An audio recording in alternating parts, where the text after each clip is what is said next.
If God created man, who created the God? ಮನಸ್ಥಿತಿಗೆ ನಮ್ಮ ಮನಸ್ಸು ತಲುಪುತ್ತೆ. ಪ್ರಶ್ನೆಗಳು ಆಗ್ತಾ ಆಗ್ತಾ ಹೋದಾಗ ನಾನೆಲ್ಲೋ ಒಂದು ಕಡೆ ಕೊನೆಯಾಗ್ಬಿಡ್ತೀನಿ.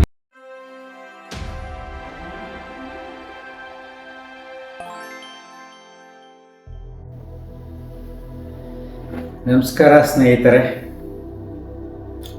ನಮ್ಮ ಹ್ಯಾಪಿ ಲೈಫ್ ಯೂಟ್ಯೂಬ್ ಚಾನಲ್ನಲ್ಲಿ ಒಬ್ಬರು ಪ್ರಶ್ನೆ ಕೇಳಿದ್ದಾರೆ, ಗುರುಜಿ ಇದ್ರ ಬಗ್ಗೆ ನೀವು ವಿಡಿಯೋ ಮಾಡಿ. If god created man, who created the god? ದೇವರು ಮನುಷ್ಯನನ್ನು ಸೃಷ್ಟಿ ಮಾಡದ ಅಂದರೆ ದೇವರನ್ನು ಯಾರು ಸೃಷ್ಟಿ ಮಾಡಿದ್ರು? ಇದು ಸ್ವಲ್ಪ ತಮಾಷೆ ಕಾಣುತ್ತೆ, ಆದರೆ ಕೆಲವರು ಚರ್ಚೆಗಳನ್ನು ಮಾಡಿದಾಗ, ಚಿಂತನೆ ಮಾಡಿದಾಗ ಸಮಾಧಾನವಾಗಿ ಚಿಂತನೆ ಮಾಡಬೇಕು. ಮಾಡಿದಾಗ ಈಗ ಪ್ರಶ್ನೆಗಳು ಕೆಲವು ಸರಿ ಏನಾಗ್ತಂದರೆ ಕಾಣೆ ಆಗ್ಬಿಡುತ್ತೆ, becoming empty. I don't know, ನನಗೇನೂ ಗೊತ್ತಿಲ್ಲ ಅನ್ನತಕ್ಕಂಥ ಮನಸ್ಥಿತಿಗೆ ನಮ್ಮ ಮನಸ್ಸು ತಲುಪುತ್ತೆ. ಯಾವಾಗ ನನಗೇನು ಗೊತ್ತಿಲ್ಲ ಅನ್ನತಕ್ಕಂಥ ಮನಸ್ಥಿತಿಗೆ ನಮ್ಮ ಮನಸ್ಸು ಹೋಗಿ ಅದನ್ನು ಅರ್ಥ ಮಾಡ್ಕೊಳ್ಳುತ್ತೋ, ನಿಜವಾಗೂ ಆಗ ಮನಸ್ಸಿಗೆ ಸಮಾಧಾನ ಸಿಗುತ್ತೆ. ಯಾಕೆಂದರೆ ನನ್ನ ಮನಸ್ಸಿನ ತಿಳುವಳಿಕೆ ಸೀಮಿತ, ಬುದ್ಧಿಯ ತಿಳುವಳಿಕೆ ಸೀಮಿತ. ಪ್ರಶ್ನೆಗಳು ಆಗ್ತಾ ಆಗ್ತಾ ಹೋದಾಗ ನಾನೆಲ್ಲೋ ಒಂದು ಕಡೆ ಕೊನೆಯಾಗ್ಬಿಡ್ತೀನಿ. I will end without the answer. ಉತ್ತರವಿಲ್ಲದೆ ಸುಮ್ಮನಾಗುತ್ತೆ. ಸ್ವಲ್ಪ ಚಿಂತನೆ ಮಾಡಿ ನೋಡಿ, ಬೆಂಗಳೂರು ಎಲ್ಲಿದೆ? ಕರ್ನಾಟಕದಲ್ಲಿದೆ. ಕರ್ನಾಟಕ ಎಲ್ಲಿದೆ? ಭಾರತದಲ್ಲಿದೆ. ಭಾರತ ಎಲ್ಲಿದೆ? ಏಷ್ಯಾ ಖಂಡದಲ್ಲಿದೆ. ಏಷ್ಯಾ ಖಂಡ ಎಲ್ಲಿದೆ? ಭೂಮಿ ಮೇಲಿದೆ. ಭೂಮಿ ಎಲ್ಲಿದೆ? ನೋಡಿ, ಭೂಮಿ ಎಲ್ಲಿದೆ? ಸೊ ಗ್ರಹಗಳ ಜೊತೆಯಲ್ಲಿ ಇದೆ. ಗ್ರಹಗಳು ಎಲ್ಲಿದೆ? ಗ್ಯಾಲಾಕ್ಸಿನಲ್ಲಿದೆ. ಮಿಲ್ಕಿ ವೇನಲ್ಲಿದೆ. ಮಿಲ್ಕಿ ವೇ ಎಲ್ಲಿದೆ? ಮುಂದಕ್ಕೆ ಏನಿದೆ? ಆಮೇಲೆ ಎಲ್ಲಿದೆ ಗೊತ್ತಿಲ್ಲ. Answer ends. ಮುಂದಕ್ಕೆ ಗೊತ್ತಿಲ್ಲ. ಹಾಗೆ ಸ್ವಲ್ಪ ಈ ದೇವ್ರ ಕಡೆ ಬರೋಣ. ನಮ್ಮ ಹಿಂದೂಯಿಸಮ್ ಏನಿದೆ? ಬ್ರಹ್ಮ, ವಿಷ್ಣು, ಮಹೇಶ್ವರ, 3 ಜನ ಇದ್ದಾರೆ. ನಾವು ಶಿವನ್ ತಗೊಳ್ಳೋಣ. ಶಿವನ್ ತಗೊಂಡ ಏನು ಮಾಡ್ತಾರೆ? ಶಿವ ಧ್ಯಾನ ಮಾಡ್ತಾ ಇರ್ತಾನೆ. ಶಿವ ಯಾರನ್ನ ಕುರಿತು ಧ್ಯಾನ ಮಾಡ್ತಾನೆ? ನಮ್ಮ ಹಿಂದೂಗಳಿಗೆ ಶಿವ ಇಸ್ ಅಲ್ಟಿಮೇಟ್. ಅವನು ಧ್ಯಾನ ಕುಳಿತುಕೊಂಡ್ರೆ ಯಾರನ್ನ ಕುರಿತು ಧ್ಯಾನ ಮಾಡ್ತಾನೆ? ಅವನಿಗಿನ ಮೇಲೆ ಯಾರಿದ್ದಾರೆ? ಅಥವಾ ವಿಷ್ಣುವನ್ನ ಕುರಿತು ಧ್ಯಾನ ಮಾಡ್ತಾನ? ವಿಷ್ಣುವನ್ನ ಕುರಿತು ಶಿವ ಧ್ಯಾನ ಮಾಡ್ತಾನೆ ಅಂದರೆ ವಿಷ್ಣು ಭಕ್ತರಿಗೆ, ವೈಷ್ಣವರಿಗೆ ಕೋಪ ಬಂದ್ಬಿಡುತ್ತೆ. Because the Vishnu is great. Vishnu ನಾನಾ ಅವತಾರಗಳನ್ನು ಎತ್ತಿದ್ದಾನೆ, ಅವನೇ ನಮಗೆ ಗ್ರೇಟ್ ಅಂತಾರೆ. ಸೊ ವಿಷ್ಣು ಕೂಡ ಧ್ಯಾನದಲ್ಲಿ ಕುಳಿತಿರ್ತಾರೆ. ಆಗ ಅವರು ಯಾರನ್ನ ಕುರಿತು ಧ್ಯಾನ ಮಾಡ್ತಾರೆ ಗೊತ್ತಿಲ್ಲ. ಬ್ರಹ್ಮಲೋಕದಲ್ಲಿ ಧ್ಯಾನದಲ್ಲಿ ಕುಳಿತಿರ್ತಾರೆ. ಅವರು ಯಾರನ್ನು ಕುರಿತು ಧ್ಯಾನ ಮಾಡ್ತಾರೆ ಗೊತ್ತಿಲ್ಲ ಅಲ್ವಾ? ಒಂದು ಅಗೋಚರವಾದ ಶಕ್ತಿ, ಒಂದು ಅದ್ಭುತವಾದ ಶಕ್ತಿ ಶಿವನಿಗೆ ಬಂತು ಅಂದರೆ ಎಲ್ಲಿಂದ ಬಂತು? ಹಾಗೆ ಹೇಗೆ ಉಟ್ಕೊಂಡ್ಬಿಡುತ್ತೆ, ಟಕ್ ಅಂತ ಹಿಂಗೆ ಹುಟ್ಟಕ್ಕಾಗ ಸಾಧ್ಯ ಇಲ್ಲ. ಎಲ್ಲಿಂದ ಬರ್ಬೇಕಲ್ವಾ? ಸುಮ್ಮನೆ ಯೋಚನೆ ಮಾಡ್ಬೇಕು ನಾವು. ಎಲ್ಲಿಂದ ಬರ್ಬೇಕಲ್ಲ? ಎಲ್ಲಿಂದ ಬರುತ್ತೆ? ಅದೆಲ್ಲಿಂದ ಬರುತ್ತೆ ಗೊತ್ತಿಲ್ಲ. ಮನುಷ್ಯನಿಗೆ ಗೊತ್ತಾಗೋ ಸಾಧ್ಯತೆಯೂ ಇಲ್ಲ. ಯಾಕೆಂದ್ರೆ ಬುದ್ಧಿ ತುಂಬ ಸೀಮಿತವಾದದ್ದು. ಹಾಗೆ ನೀವು ಸ್ವಲ್ಪ ಯೋಚನೆ ಮಾಡ್ತಾ ಹೋಗಿ. ಶಿವನಿಗೆ ಹೆಂಡತಿ ಇದ್ದಾರೆ, ಮಕ್ಕಳಿದ್ದಾರೆ. ಶಿವನ ಮಕ್ಕಳು ದೇವರಾಗಿದ್ದಾರೆ, ಗಣೇಶ, ಸುಬ್ರಹ್ಮಣ್ಯ. ಆದರೆ ವಿಷ್ಣುಗೆ ಹೆಂಡತಿ ಇದ್ದಾರೆ, ಅವರು ಮಕ್ಕಳಿದ್ದಾರೆ, ಅವರ ಮಕ್ಕಳು ದೇವರಾಗಲಿಲ್ಲ. ಬ್ರಹ್ಮನಿಗೆ ಮಕ್ಕಳಿದ್ದಾರೋ ಇಲ್ಲೋ ನಮಗೆ ಗೊತ್ತಿಲ್ಲ. ಕಥೆಗಳನ್ನು ನಮಗೆ ಯಾರು ಹೇಳ್ಕೊಟ್ಟಿಲ್ಲ. ಸ್ವಲ್ಪ ಕನ್ಫ್ಯೂಸ್ ಆಗ್ತಿದೆ ಅಲ್ವಾ? ಸೂರ್ಯನತ್ತ ಬರೋಣ. ಸೂರ್ಯನಿಗೆ ಪೂಜೆ ಮಾಡ್ತೀವಿ ನಾವು. ಸೂರ್ಯನಿಗೆ ಹೆಂಡತಿ ಇದ್ದಾರೆ, ಮಕ್ಕಳಿದ್ದಾರೆ. ಆದರೆ ಅದರ ಒಬ್ಬರು ಮಾತ್ರ ಶನಿ ಗ್ರಹ, ಸೂರ್ಯನ ಮಗ ಶನಿ ಅಂತ ಕರಿತೀವಿ ನಾವು ಪುರಾಣಗಳಲ್ಲಿ. ಅವರೊಬ್ಬರಿಗೆ ಮಾತ್ರ ಪೂಜೆ. ಸೂರ್ಯನ ಹೆಂಡತಿಗೆ ಪೂಜೆ ಇಲ್ಲ, ಬೇರೆ ಮಕ್ಕಳುಗಳಿಗೆ ಪೂಜೆ ಇಲ್ಲ.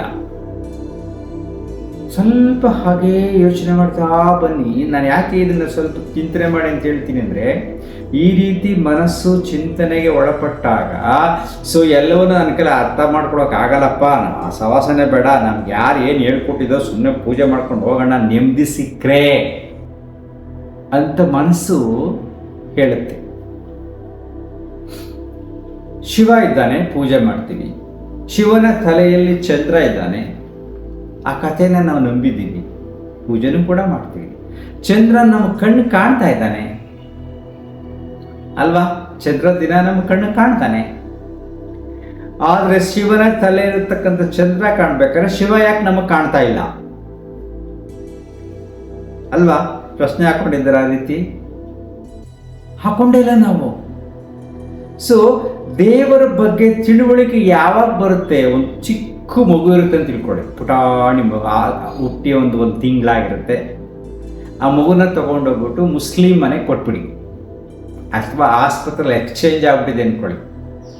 ಆ ಮಗು ಬ್ರಾಹ್ಮಣರ ಮಗು, ಮುಸ್ಲಿಂ ಮನೆ ಸೇರ್ಕೊಂಡ್ಬಿಟ್ಟಿರುತ್ತೆ. ಅದು ದೊಡ್ಡದಾದ್ಮೇಲೆ ಅದು ರಾಮ ರಾಮ ಅನ್ನುತ್ತೋ ಅಲ್ಲ ಅಲ್ಲ ಅನ್ನುತ್ತೋ? ಏನನ್ನುತ್ತೆ? ಮುಸ್ಲಿಮರ ಮನೆಯಲ್ಲಿರತಕ್ಕಂಥ ಮಗು ಅಲ್ಲ ಅನ್ನುತ್ತೆ. ಯಾಕಂದ್ರೆ ಏನೂ ಗೊತ್ತಿಲ್ಲ. ಅದು ಬುದ್ಧಿ ಬೆಳವಣಿಗೆ ಆಗ್ತಾ ಇದ್ದಾಗ ಅವ್ರ ಅಪ್ಪ ಏನು ಹೇಳ್ಕೊಡ್ತಾರೋ ಅದನ್ನು ಮಾತ್ರ ಕಲ್ತಿರುತ್ತೆ. ಹೇಳ್ಕೊಟ್ಟಿಲ್ಲ ಅಂದರೆ ಕಲಿಯೋದಿಲ್ಲ. ಅವ್ರ ಮನೇಲಿ ಏನು ಪೂಜೆ ಮಾಡಿಲ್ಲ, ಬರೀ ಸುಮ್ಮನೆ ಆರಾಮಾಗಿರ್ತಾರೆ, ಕೆಲಸ ಮಾಡ್ತಾರೆ, ದುಡಿತಾರೆ, ತಿಂತಾರೆ, ಮಲಗ್ತಾರೆ, ಖುಷಿಯಾಗಿದ್ದಾರೆ ಅಂದರೆ ಆ ಮಗು ಪೂಜೆ ಮಾಡೋದೇ ಇಲ್ಲ. ಅವರ ಅಪ್ಪ ಅಮ್ಮ ಏನು ಹೇಳ್ಕೊಟ್ಟಿರ್ತಾರೋ ಅದೇನು ನೋಡಿ ಕಲ್ತಿರುತ್ತೋ ಅದರಿಂದ ದೇವರನ್ನು ತಿಳ್ಕೊಂಡಿರುತ್ತೆ. ಹೇಳ್ಕೊಟ್ಟಿರೋದ್ರಿಂದ ದೇವ್ರ ಬಗ್ಗೆ ಹೇಳ್ಕೊಟ್ಟಿಲ್ಲ ಅಂದರೆ ದೇವರೇ ಇಲ್ಲ. ಇಲ್ಲಿ ನಾಸ್ತಿಕರು ಆಸ್ತಿಕರು ವಾದ ವಿವಾದಗಳು ನಡೀತಾ ಇರುತ್ತೆ. ನಾಸ್ತಿಕರು ಅಂದರೆ ದೇವರನ್ನ ನಂಬದವರು, ಆಸ್ತಿಕರು ಅಂದರೆ ದೇವರನ್ನ ನಂಬುವವರು.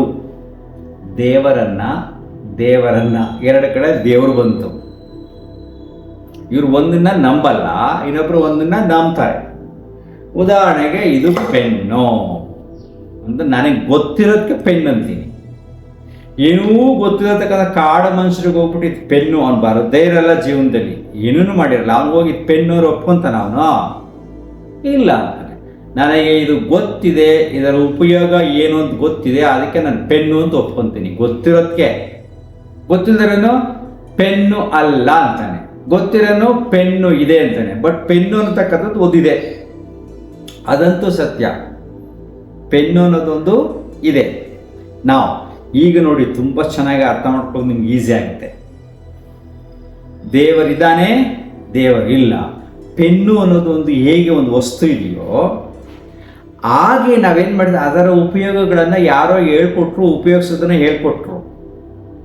ಪೆನ್ನು ಅನ್ನೋದು ಯಾವುದು? ಅದೊಂದು ವಸ್ತು, ಅಂದರೆ ಅದು ಅನುಭವಕ್ಕೆ ಬರ್ತಕ್ಕಂಥದ್ದು. ಅದರ ಬರವಣಿಗೆ ನನಗೆ ಗೊತ್ತಾಗುತ್ತೆ. ಅನುಭವಕ್ಕೆ ಬರತಕ್ಕಂಥದ್ದನ್ನು ನಾನು ಒಪ್ಕೊತೀನಿ. ನಾನು ನೋಡಿದ್ದೀನಿ, ಉಪಯೋಗಿಸಿದ್ದೀನಿ, ನನ್ನ ಅನುಭವಕ್ಕೆ ಬಂದಿದೆ, ಅದಕ್ಕೆ ಅದನ್ನು ನಾನು ಒಪ್ಕೊತೀನಿ. ಇನ್ನೊಬ್ಬ ನೋಡಿರಲ್ಲ, ಉಪಯೋಗಿಸಿರಲ್ಲ, ಅನುಭವಕ್ಕೆ ಬಂದಿಲ್ಲ, ಅವನು ಒಪ್ಕೊಡಲ್ಲ. It's very simple. ಇಲ್ಲಿ ಒಪ್ಪಿಕೊಳ್ಳುವಿಕೆ ಅನ್ನತಕ್ಕಂಥದ್ದು ದೇವರ ಬಗ್ಗೆ ನಿನ್ನ ಅನುಭವಕ್ಕೆ ಬರಬೇಕು. ದೇವರು ಅಂದ್ರೆ ಏನು ಅನ್ನೋದು ಈಗ ನಾವು ಅರ್ಥ ಮಾಡ್ಕೊಳ್ಳೋಣ. ದೇವರು ಅಂದ್ರೆ ಏನು ಅಂದರೆ ಅದು ನನ್ನ ಕಂಟ್ರೋಲ್ನಲ್ಲಿ ಇರಬಾರ್ದು. Should not be under my control. ನನ್ನ ಕಂಟ್ರೋಲ್ ಇರಬಾರ್ದು. ಉದಾಹರಣೆಗೆ ಈ ಗಾಳಿ ನನ್ನ ಕಂಟ್ರೋಲ್ ಇದೆಯಾ? ಬಿರುಗಾಳಿ ಬಂದಾಗ ನಾನು ಕಂಟ್ರೋಲ್ ಮಾಡೋಕ್ಕಾಗತ್ತಾ? ಆ ಗಾಳಿ ಇಲ್ಲದೆ ನಾನು ಇರೋಕ್ಕಾಗತ್ತಾ? ಕೇವಲ 5 ನಿಮಿಷ ಮೂಗು ಬಾಯಿ ಮುಚ್ಕೊಂಡ್ರೆ ಐ ಆಮ್ ನಥಿಂಗ್. ಗಾಳಿ ಇಲ್ಲದೆ ನಾನಿಲ್ಲ. ಆ ಗಾಳಿಯನ್ನು ನಾನು ಕಂಟ್ರೋಲ್ ಮಾಡೋಕ್ಕೆ ಆಗೋದಿಲ್ಲ. ಅದನ್ನು ದೇವರು ಅಂತೀನಿ. ಭಗವಂತ ಸರ್ವವ್ಯಾಪಿ, ಎಲ್ಲ ಕಡೆ ಈ ಗಾಳಿ ವ್ಯಾಪಿಸಿದೆ, ಅದು ನನ್ನ ಹಿಡಿತದಲ್ಲಿ ಇಲ್ಲ, ಅದರ ಹಿಡಿತದಲ್ಲಿ ನಾನಿದ್ದೀನಿ. That is called God. Then ನೀರು ನೋಡಿ ಎಂತೆಂಥ ಪ್ರವಾಹ ಬರ್ತಾ ಇದೆ. ನೀವು ಒಂದ್ಸರಿ ಜೋರು ಮಳೆ ಬಂದಾಗ ಅದನ್ನು ಅಬ್ಸರ್ವ್ ಮಾಡಬೇಕು. ಆಕಾಶ ಬರೀ ಖಾಲಿ ಇತ್ತು, ಅರ್ಧ ಗಂಟೆ ಹಿಂದೆ ಒಂದು ಮೋಡ ಬಂತು, ಏನು ಕಪ್ಪೆಲ್ಲ ಆಯಿತು, ರಾಶಿ ರಾಶಿ ನೀರು, ಪ್ರವಾಹದಂತಹ ನೀರು ಕೊಚ್ಕೊಂಡು ಹೋಗತಕ್ಕಂಥ ಜನಗಳನ್ನು ನೋಡಿದ್ದೀವಿ, ವೆಹಿಕಲ್ಸ್ ಕೊಚ್ಕೊಂಡು ಹೋಗೋದು ನೋಡಿದ್ದೀವಿ. ಎಂಥ ಪ್ರವಾಹ ಇದೆ, ಅಷ್ಟು ನೀರು ಈ ಆಕಾಶದಲ್ಲಿ ಎಲ್ಲಿತ್ತು? ಆ ನೀರನ್ನು ನಾನು ಕಂಟ್ರೋಲ್ ಮಾಡೋಕ್ಕಾಗತ್ತಾ? ಇಲ್ಲಿ ಮಳೆ ಜಾಸ್ತಿ ಆಗಿದೆ, ಮಳೆ ನೀನು ಇಲ್ಲಿ ಸುರಿಬೇಡ, ನೀನು ಆ ಕಡೆ ಹೋಗು ಅಂತ ನನ್ನ ಕೈಲಿ ಹೇಳೋಕ್ಕಾಗತ್ತಾ? ಹೇಳೋಕ್ಕಾಗೋದಿಲ್ಲ. ನನ್ನ ಕಂಟ್ರೋಲಲ್ಲಿ ಆ ನೀರು ಇಲ್ಲ, ಆ ನೀರಿಲ್ಲದೆ ನನ್ನ ಬದುಕಿಲ್ಲ. ಸೊ ಆ ನೀರೇ ನನಗೆ ದೇವರು ಅಲ್ವಾ? ಸೂರ್ಯನ ಬೆಳಕು, ಸೂರ್ಯ ಒಂದು ದಿನ ಬಂದಿಲ್ಲ ಅಂದ್ರೆ ಸೃಷ್ಟಿ ಹೆಂಗಾಗ್ಬಿಡುತ್ತೆ, ಎಲ್ಲ ಹಿಮ ಆವರಿಸ್ಬಿಡುತ್ತೆ ಅಲ್ವಾ? ಆ ಸೂರ್ಯನನ್ನು ನಾನು ಬದಲಾಯಿಸೋಕ್ಕಾಗತ್ತಾ? ಅಯ್ಯಪ್ಪ ಇವತ್ತು ನನಗೆ ದೇವರೇ, ನನಗೆ ಸೂರ್ಯ ನನಗೆ ಮೂಡಿಲ್ಲಪ್ಪ, ಅರ್ಧ ಗಂಟೆ ಲೇಟಾಗಿ ಬಾ ಅಂದಾಗ ನನ್ನ ಬರುತ್ತೆ. ನಮ್ಮ ನಿತ್ಯಾನಂದ ಗುರುಗಳು ಹೇಳಿದ್ರಲ್ಲ, ನಾನು ಇವತ್ತು ಸೂರ್ಯನಿಗೆ ಹೇಳಿದೆ ಧ್ವಜಾರೋಹಣ ಮಾಡ್ಬೇಕಾದ್ರೆ ಅರ್ಧ ಗಂಟೆ ಲೇಟಾಗಿ ಬಾ ಅಂತ, ಬೇಕಾದ್ರೆ ಚೆಕ್ ಮಾಡಿ ಗೂಗಲಲ್ಲಿದ್ದು ಕಾನ್ಫಿಡೆಂಟಾಗಿ ಹೇಳ್ತಾರೆ ನಿತ್ಯಾನಂದ. ಅದು ನನಗೂ ಭಕ್ತರು ಕೈ ಚಪ್ಪಳೆ ಹೊಡಿತಾರೆ. ಅಂಥ ಮೂರ್ಖ ಭಕ್ತರು, ಅವರೇ ಪ್ರಶ್ನೆ ಮಾಡುವ ಅಧಿಕಾರವೇ ಇಲ್ಲ, ಚಿಂತನೆ ಮಾಡೋದಿಲ್ಲ, ಚಪ್ಪಳೆ ಹೊಡಿತಾರೆ. ಆ ವಿಡಿಯೋ ಎಲ್ಲ ಮೊದಲೆಲ್ಲ ಹಾಕಿದ್ದೀನಿ, ಸದ್ಯಕ್ಕೆ ಬೇಡ. ಇಸಿ ಸೂರ್ಯ ನನ್ನ ಹಿಡಿತದಿಲ್ಲ, ಒಂದು ಸೆಕೆಂಡ್ ಚೇಂಜ್ ಆಗಲ್ಲ. ಆ ಮೂಮೆಂಟಲ್ಲಿ ಯಾವಾಗ ಎಷ್ಟು ಬರ್ಬೇಕು ಅಷ್ಟೇ ಕರೆಕ್ಟಾಗಿ ಕ್ಲಿಯರಾಗಿ ಬರ್ತಾ ಇರುತ್ತೆ. Every year on time. ನೋಡಿದ್ದೀರಾ, ನಮ್ಮ ಬೆಂಗಳೂರಿನಲ್ಲಿ ಗವಿ ಗಂಗಾಧೇಶ್ವರ ದೇವಸ್ಥಾನಕ್ಕೆ ಸೂರ್ಯನ ಕಿರಣ ಬೀಳುತ್ತೆ, ಆ ದಿನ ಆ ಟೈಮ್ಗೆ ಬೀಳುತ್ತೆ. ಅದು ಕಟ್ಟಿ 100 ವರ್ಷ ಆಗಿದೆ ದೇವಸ್ಥಾನ, ಅಂದರೆ ಚೇಂಜ್ ಆಗಿಲ್ಲ ಆ್ಯಂಗಲ್, ಪರ್ಫೆಕ್ಟ್. ಅದು ನನ್ನ ಹಿಡಿತದಲ್ಲಿಲ್ಲ. ಆ ಸೂರ್ಯ ನನಗೆ ದೇವರು. ದೇವರನ್ನು ಪದ ಹೇಗೆ ಅರ್ಥ ಮಾಡ್ಕೋಬೇಕು ಅನ್ನೋದ್ರ ಬಗ್ಗೆ ನಾನು ವಿಶ್ಲೇಷಣೆ ಕೊಡ್ತಾ ಇದ್ದೀನಿ, ಸ್ವಲ್ಪ ತಾಳ್ಮೆಯಿಂದ ಕೇಳಿ. 3 ಆಯ್ತಾ? ಭೂಮಿ ಹೆಂಗೆ ತಿರುಗ್ತಾ ಇದೆ, ಅದರ ಎಷ್ಟೊಂದು ವಿಶಾಲವಾದ ಸಮುದ್ರ ಇದೆ, ಎಷ್ಟೊಂದು ಕಾಡಿದೆ, ಎಂಥ ಪ್ರಾಣಿಗಳಿದೆ, ವಿಚಿತ್ರ ಪ್ರಾಣಿಗಳಿದೆ, ಜೀವಿಗಳಿದೆ, ಕ್ರಿಮಿಕೀಟಗಳಿದೆ. ಪ್ರತಿ ಕ್ಷಣ ಜೀವಿಗಳು ಉತ್ಪತ್ತಿ ಆಗ್ತಾನೇ ಇರುತ್ತೆ, ಸಾಯ್ತಾ ಇರುತ್ತೆ. ಕಲ್ಪನೆ, ಅಮೆಝಾನ್ ಕಾಡು ಬಿಟ್ಬಿಟ್ರೆ ನೀವು ಬರೋಕ್ಕಾಗತ್ತಾ? ಸಮುದ್ರಕ್ಕೆ ಮಧ್ಯದಲ್ಲಿ ಹಾಕ್ಬಿಟ್ರೆ ನೀವು ಎದ್ದು ಬರೋಕ್ಕಾಗತ್ತಾ? ಸಮುದ್ರ ಸುಮ್ಮನೆನಾ? ಸಮುದ್ರಕ್ಕೆ ಕೂತ್ಕೊಂಡು ಆರಾಮಾಗಿ ಹಿಂಗೆ ನೋಡ್ತೀರಿ? ಅಲ್ಲ. ಸಮುದ್ರ ಪ್ರಶಾಂತವಾಗಿದ್ದಾಗ ಒಬ್ಬರೇ ಕುಳಿತುಕೊಂಡು ಗಮನಿಸಿ, ಎಷ್ಟೊಂದು ವಿಶಾಲವಾದ ನೀರಿದೆ ಈ ಭೂಮಿ ಮೇಲೆ. ಇನ್ನೂ ಭೂಮಿ ಎಷ್ಟಿದೆ? 3/4 ಭಾಗ ನೀರಿದೆ, 1/4 ಭಾಗ ಭೂಮಿ, ಅದರಲ್ಲಿ ಎಷ್ಟೊಂದು ಇದೆ. ಇದು ನನ್ನ ಹಿಡಿತದಲ್ಲಿ ಇಲ್ಲ, ಅದು ನನಗೆ ದೇವರು. ಸ್ಪೇಸ್ ನೋಡಿ, ಸ್ವಲ್ಪ ದೂರ ಹೋಗ್ತೀವಿ, ಏನು ಮೇಲೆಲ್ಲ ಹೋಗ್ತೀವಿ, ಹೆಲಿಕಾಪ್ಟರೆಲ್ಲ ಹೋಗ್ತೀವಿ, ರಾಕೆಟಲ್ಲಿ ಹೋಗ್ತೀವಿ. ರಾಕೆಟಲ್ಲಿ ಹೋಗಿ ಚಂದ್ರಲೋಕಕ್ಕೆ ಹೋಗಿ ಅದು ಮುಂದಕ್ಕೂ ಬೇಕಾದಷ್ಟಿದೆ, ಇನ್ನೂ ಗ್ರಹಗಳು. ಈಗ ಸೂರ್ಯನ ಹತ್ರ ಸ್ವಲ್ಪ ಹೋಗಿದ್ದೀವಿ, ಅದರಿಂದ ಏನು ಬೇಕಾದಷ್ಟು ಸ್ಪೇಸ್. ಆಕಾಶ ತತ್ವ ಅದು ನನ್ನ ಹಿಡಿತದಲ್ಲಿದೆಯಾ? ಇಲ್ಲ. ನನಗೆ ಕಲ್ಪನೆಗೆ ಮೀರದ್ದು ದೇವರು ಅಲ್ವಾ? ಸೊ ಹೀಗೆ ಈ ಪಂಚಭೂತಗಳು, ಗ್ರಾವಿಟೇಷನಲ್ ಫೋರ್ಸ್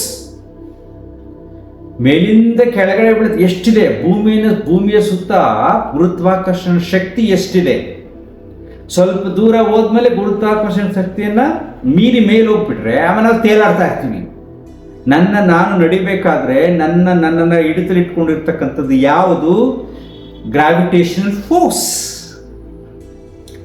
ನಾನು ಅದನ್ನು ಕಂಟ್ರೋಲ್ ಮಾಡೋಕ್ಕಾಗಲ್ಲ, ಅದು ದೇವರು.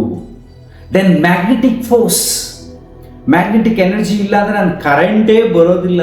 ನನ್ನ ವೆಹಿಕಲ್, ಒಂದು ಕಾರ್ ಓಡಿಸ್ಬೇಕಂದ್ರೆ ಅಲ್ಲಿ ಪಾಸಿಟಿವ್ ನೆಗೆಟಿವ್ ಇರುತ್ತೆ, ಅಲ್ಲಿ ಒಂದು ಮ್ಯಾಗ್ನೆಟ್ ಇದೆ, ಅಲ್ಲಿ ಎನರ್ಜಿ ಕ್ರಿಯೇಟ್ ಆಗುತ್ತೆ. ಎಂಥ ಕರೆಂಟ್, ಅದ್ಭುತವಾದ ಶಕ್ತಿ. ಇಲ್ಲ ಅಂದ್ರೆ ಕಲ್ಪನೆ ಮಾಡ್ಕೊಳ್ಳಿ, ಸಿಟಿನಲ್ಲಿ ಇರೋಕ್ಕಾಗತ್ತಾ? ನೀರೇ ಸಿಗೋದಿಲ್ಲ, ಮನುಷ್ಯ ಬದುಕಕ್ಕೆ ಆಗೋದಿಲ್ಲ, ಎಲ್ಲ ನದಿ ಹತ್ರ ಹೋಗ್ಬೇಕಾಗತ್ತೆ, ಏನೇನೂ ಆಗೋದಿಲ್ಲ. ಅದು positive and negative. Magnetic force cut ಮಾಡಿದಾಗ ಕರೆಂಟ್ ಉತ್ಪತ್ತಿ ಆಗುತ್ತೆ, ಅದು ಟೆಕ್ನಿಕ್. ಅದು ನನಗೆ ದೇವರು. ಸೊ ಯಾವುದು ದೇವರು? ನಾನು ಯಾವುದನ್ನು ಕಂಟ್ರೋಲ್ ಮಾಡೋಕ್ಕಾಗಲ್ವೋ, ಯಾವುದರ ಹಿಡಿತದಲ್ಲಿ ನಾನು ಇದ್ದೀನೋ ಅದು ದೇವರು. ಆದರೆ ಈಗ ನಮ್ಮ ಮನಸ್ಥಿತಿಗಳು ಹೇಗಿದೆ ಅಂದರೆ, ನನ್ನ ರೂಪವನ್ನು ದೇವರಿಗೆ ಕೊಟ್ಟು ಅದಕ್ಕೆ ಏನನ್ನಾದರೂ ನಾನು ಏನೇನು ಆಸೆಗಳಿದೆಯೋ ಅದನ್ನೆಲ್ಲ ಮಾಡಿ, ನನಗೆ ಚಿನ್ನದ ಆಸೆ ಇದ್ದರೆ ಆ ದೇವರಿಗೆ ಚಿನ್ನವನ್ನು ಹಾಕಿ, ನನಗೆ ಬಟ್ಟೆಯ ಆಸೆ ಬಟ್ಟೆಯನ್ನು ಹಾಕಿ, ನನಗೆ ಎಲ್ಲ ತಿನ್ನುವ ಆಹಾರಗಳ ಆಸೆ ಇದ್ದರೆ ಎಲ್ಲವನ್ನು ಅವನು ಮುಂದೆ ಇಟ್ಟು, ಸೊ ನನ್ನ ಮನಸ್ಸಿನಲ್ಲಿ ಏನು ಬೇಡಿಕೆ ಇದೆಯೋ ಅಂದರೆ ಇದೆಲ್ಲ ತೃಪ್ತಿ ಮಾಡೋದು ದೇವರು ತೃಪ್ತನಾಗಿ ನಾನೇನು ಕೇಳ್ತೀನೋ ಅದನ್ನು ಕೊಡ್ತಾನೆ ಅನ್ನತಕ್ಕಂಥ ಮನಸ್ಥಿತಿ ಇದೆಯಲ್ಲ, ಅದು ದೇವರ ಕಲ್ಪನೆ ಅಲ್ಲ. ಇಲ್ಲೇ ತಪ್ಪಾಗ್ತಾ ಇರೋದು. ಈಗ ಇಸ್ಲಾಂ ಇಸ್ ಕ್ರಿಯೇಟೆಡ್ ಬೈ ಮುಹಮ್ಮದ್ ಪೈಗಂಬರ್. ಅವರು ಕುರಾನನ್ನು ಬರೆದ್ರು. ಯಾರು? ಮನುಷ್ಯ. ಅವರು ಬರೆದ್ರು, ಇದನ್ನು ಫಾಲೋ ಮಾಡ್ತಾ ದೇ ಆರ್ ಫಾಲೋಯಿಂಗ್. ನಮ್ಮೇಲೆ ಭಗವದ್ಗೀತೆಯನ್ನು ಬರೆದವರು, ರಾಮಾಯಣವನ್ನು ಬರೆದವರು, ಮಹಾಭಾರತವನ್ನು ಬರೆದವರು, ಮನುಷ್ಯ ಬರೆದವರು. We are all followers of some scriptures. ಒಂದು ಗ್ರಂಥಗಳನ್ನು ಬರೆದವರು, ಬೈಬಲ್ಲು ಬರೆದವರು, ಮನುಷ್ಯನನ್ನು ಬರೆದವರು, ಮನುಷ್ಯ ಬರೆದ ಕಥೆಯನ್ನು ನಂಬಿ ಬದುಕುವವರು ನಾವು. ಇದರಲ್ಲಿ ನಮಗೆ ಸತ್ಯದ ಅರಿವಾಗ್ತಾ ಇಲ್ಲ. ಯಾಕೆಂದ್ರೆ ಬರೆದು ಮನುಷ್ಯ. ಸತ್ಯದ ಅರಿವಾದರೆ ಧರ್ಮ ಗ್ರಂಥಗಳ ಯಾರ್ಯಾರು ಬರೆದ್ರೋ ಅವರು ಮನುಷ್ಯ ಚೆನ್ನಾಗಿರಲಿ, ಈ ಭೂಮಿ ಮೇಲೆ ಎಲ್ಲರಲ್ಲಿ ದೈವತ್ವವನ್ನು ನೋಡಲಿ, ಎಲ್ಲರನ್ನ ಪ್ರೀತಿಸಲಿ, ಎಲ್ಲರ ಜೊತೆ ಖುಷಿಯಾಗಿರಲಿ. ಅವನು ತಪ್ಪು ಕಲ್ಪನೆಯಲ್ಲಿದ್ದಾನೆ, ರಾಗ ದ್ವೇಷಗಳಿದ್ದಾನೆ, ಅರಿಷಡ್ ವರ್ಗಗಳಲ್ಲಿ ತುಂಬೋಗ್ಬಿಟ್ಟು ಒದ್ದಾಡ್ತಾ ಇದ್ದಾನೆ ಅನ್ನೋದಕ್ಕೆ ಅವರು ಧರ್ಮ ಗ್ರಂಥಗಳನ್ನು ಬರೆದರು. ಆದರೆ ಈಗಿನ ಕಾಲಘಟ್ಟದಲ್ಲಿ ಆ ಬರೆದ ಗ್ರಂಥಗಳೇ ಸಮಸ್ಯೆನ ಕ್ರಿಯೇಟ್ ಮಾಡ್ತಾ ಇದೆ, ಡಿವಿಷನ್ ಮಾಡ್ತಾ ಇದೆ. ನಾನು ಬೇರೆ, ಇಸ್ಲಾಂ ಬೇರೆ, ಹಿಂದೂಯಿಸಮ್ ಬೇರೆ, ಕ್ರಿಶ್ಚಿಯಾನಿಟಿ ಬೇರೆ, ಸಿಕ್ಕಿಸಮ್ ಬೇರೆ, ಬುದ್ಧಿಸಮ್ ಬೇರೆ, ಬೇರೆ ಬೇರೆಯಾಗಿ ಧರ್ಮ ಸಂಘರ್ಷದಲ್ಲಿ ಜನ ತೊಳಲಾಡ್ತಾ ಇದ್ದಾರೆ. ಕೊನೆಗೆ ಧರ್ಮ ಸಂಘರ್ಷದಲ್ಲೇ ಕೊನೆಯಾಗ್ತಾರೆ. ಇದೇ ವಾಸ್ತವ ಸತ್ಯ. ಯಾಕೆಂದರೆ ಅವರಿಗೆ ನನ್ನ ಹಿಡಿತದಲ್ಲಿ ಇಲ್ಲದ ಶಕ್ತಿಯ ಬಗ್ಗೆ ಅರಿವಿಲ್ಲ. ಒಂದು ಕಲ್ಪನಾ ಶಕ್ತಿಯ ಬಗ್ಗೆ ಅರಿವಿದೆ. ಅವರ ಮನಸ್ಸಿನಲ್ಲಿ ಒಂದು ಕಲ್ಪನೆ ಇದೆ. ಆ ಕಲ್ಪನೆಗೆ ನಾನಾ ರೂಪಗಳನ್ನು ಕೊಟ್ಟು ಕೆಲವರು ರೂಪ ಕೊಡ್ತಾರೆ, ಕೆಲವರು ರೂಪ ಕೊಡೋದಿಲ್ಲ.